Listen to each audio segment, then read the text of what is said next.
Hi guys, if you haven't seen this video, I really want you to watch it. I'm going to let it run to its entirety and then I'll come back with some commentary. But this is from the Green Party, a positive message finally from a political party.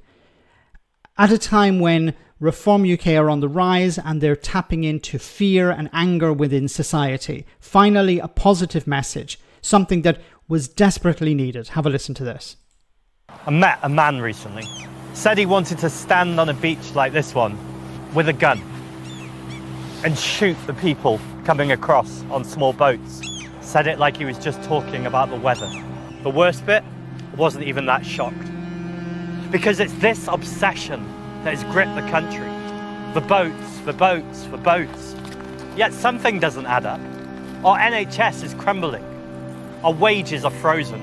Our rents are obscene and our rivers are open sewers. And all those in power can do is blame the boats.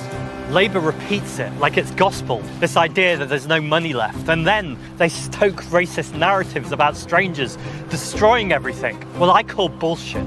Where do we draw the line? On the lies, the scapegoating, the idea that there's no money left in this country. There is plenty of money, more than ever, just not for us.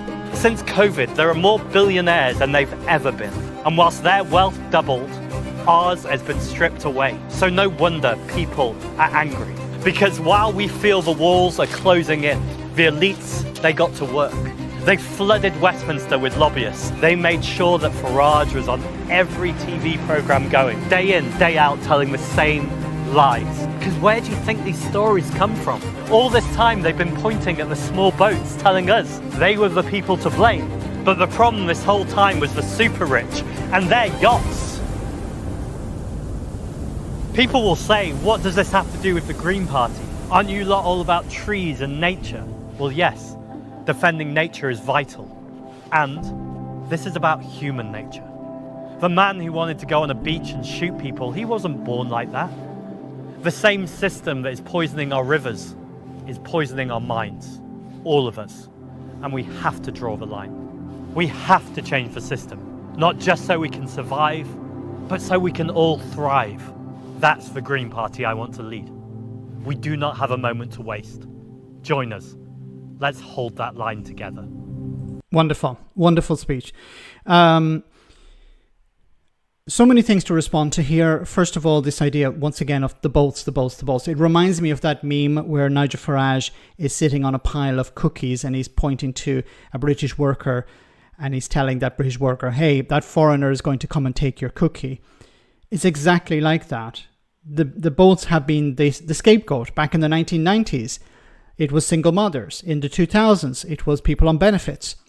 Now it's the immigrants, the easy target, people who have no power, no influence in society. But they are the ones held up as the reason why everything is a disaster. Of course, if you're looking at them, you're not looking at the mega rich, you're not looking at the billionaires. And Zack was completely correct when he talks about how the NHS is broken, the wages are frozen, rents are through the roof, and rivers and lakes are filled with sewage. These are the issues that affect ordinary people. Finding scapegoats is not going to fix those problems. You need political parties, you need politicians who will step up and say, okay, let's look at the real issues and let's fix those problems. And Labour is not innocent here either. They have been tapping into the anti-immigration rhetoric. They've been talking about smashing the gangs instead of actually improving the lives of ordinary people. They seem to believe that if they can convince a few people in the red wall or people who are curious towards Nigel Farage and reform, if they can win those people back, they can hold on to power. So tapping into that, like the Conservatives did, is a road to ruin, as I've mentioned on a number of occasions. Labour claiming that there's no money left, as Zack has said. Well, there's lots of money for many different things. Why are you not spending that money on ordinary people? That should be the priority. He also mentioned something that Gary Stevenson of Gary's Economics has mentioned on a number of occasions, how a massive amount of money was transferred from the poorest in society to the richest during the pandemic.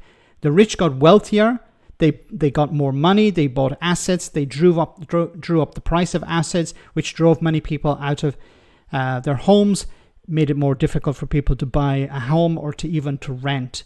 So there's been a massive transfer to the richest in society, especially during the pandemic, and that has to be clawed back. That has to be undone. And Labour don't seem to be talking about that. The Conservatives certainly not. And of course, Reform UK is a party of the rich for the rich. And on the issue of Farage, he mentioned, of course, how Nigel Farage is on TV day in, day out. And the lobbyists want that because what is Farage trying to sell at the end of the day? Cuts in taxation, which will benefit the richest, of course. Cuts in the size of the government, which, of course, the rich want to see. He's not a party of ordinary people. His party is not of ordinary people. It's a party of the rich for the rich. And finally, Zack once again mentioning the point that the system has corrupted the rivers, poisoned the rivers, but it has also poisoned the minds of ordinary people. That has to change. The media has so much responsibility when it comes to poisoning people's minds. They need to be held to account. There needs to be reform of the media. How often have you seen people from Reform on TV spewing their rubbish and going unchallenged? That has to change. So this is the type of video that people need to see. Finally, a political party that has a positive message, that is calling out the corruption and the lack of real concern for real concerns, real issues in society. Let me know in the comment section, guys, what you think, and I'll see you in the next video.